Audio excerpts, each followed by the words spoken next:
Record ভাঙা দাবানলে পুড়ছে জাপানের উত্তরাঞ্চলীয় জেলা আইওয়াতে।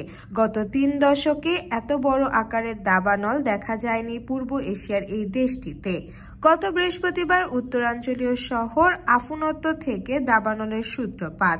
আগুনে সবচেয়ে বেশি ক্ষয়ক্ষতিও হয়েছে এই শহরটিতে। ইতোমধ্যে আগুনে পুড়ে একজন নিহত হয়েছে।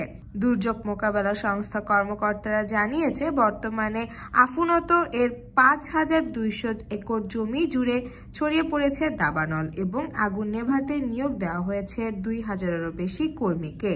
এমনিতেই মার্চ মাসে আফুনোতোর আবহাওয়া শুষ্ক থাকে, তার উপর গত মাসে সেখানে বৃষ্টি হয়েছে মাত্র 2.5 মিলিমিটার, যা গত 20 বছরের মধ্যে সর্বনিম্ন। ফেব্রুয়ারি মাসে আফুনোতোর গড় বৃষ্টিপাত পরিমাণ 41 মিলিমিটার। আগুন নেভানোর পাশাপাশি লোকজনকে নিরাপদ স্থানে সরিয়ে নেওয়া শুরু করেছে উদ্ধার কর্মীরা।